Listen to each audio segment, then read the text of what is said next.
La commission d'enquête parlementaire a pour l'essentiel terminé, semble-t-il, son travail. Et ce qui va se passer maintenant, c'est que son rapport sera déposé auprès de l'Assemblée nationale. L'Assemblée nationale va avoir à prendre les conclusions du travail de cette commission d'enquête. Et sur cette base, les parlementaires vont décider de la suite à donner.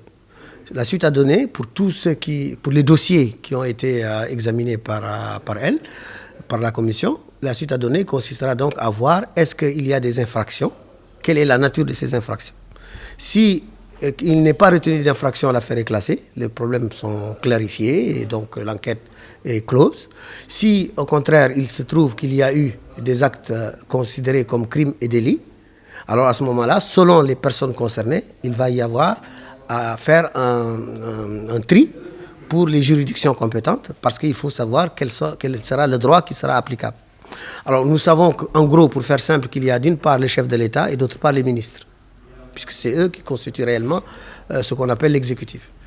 En ce qui concerne le chef de l'État, la Constitution, dans son article 93, dit que lorsqu'il peut être cité devant une juridiction, celle-ci, c'est la juridiction dite la Haute Cour de justice, quand les actes ont été qualifiés d'actes de haute trahison.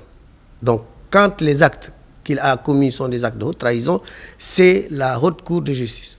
Alors, il s'est posé la question de savoir, est-ce que c'est tous les actes qu'il fait qui seraient de ce type? Dans la Constitution, ce sont les actes qui ont été accomplis dans l'exercice des fonctions présidentielles. Ça veut dire donc que s'il y a des actes qui ne sont pas en réalité des actes accomplis dans l'exercice des fonctions présidentielles, il devient alors comme tout le monde, et à ce moment-là, il va être jugé par les juridictions ordinaires. Par exemple, les actes de trafic, de corruption, de vol, de prévarication, et tous actes qui ne sont pas rattachables, qu'on ne peut pas dire réellement qu'ils s'adossent à une fonction présidentielle, ce sont des actes qui seront commis par la justice ordinaire. Donc de ce point de vue-là, selon qu'on aura retenu telle ou telle catégorie d'actes, le chef de l'État, l'ancien chef de l'État, sera redevable soit de la Haute Cour de justice, soit des justices ordinaires. Et je précise que rien n'exclut à ce qu'il soit cité devant l'une et l'autre des juridictions. Lorsque, par exemple, l'acte en question de haute trahison est avéré, pour un dossier donné, ce sera devant la Haute Cour de justice.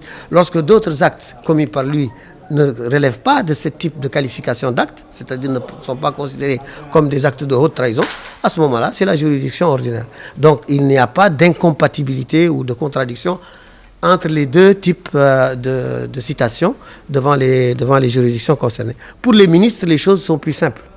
Pour les ministres, il est dit clairement qu'ils ne sont cités devant la Haute Cour de justice, comme le chef de l'État, que lorsque les actes en question relèvent de la Cour de sûreté, enfin relèvent de la sûreté de l'État. C'est-à-dire donc, lorsque les actes, pour faire simple, sont des actes de coup d'État, par exemple, ou de trahison, ou de passage à l'ennemi, ou des choses comme ça.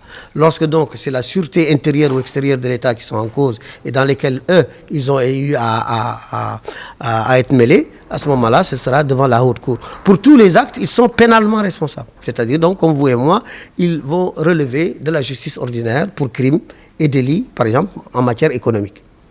Il y a le parquet économique va être saisi, et à ce moment-là, ils seront jugés pour les actes pour lesquels on leur fait les reproches en question. Voilà un peu quelle est la situation à ce moment.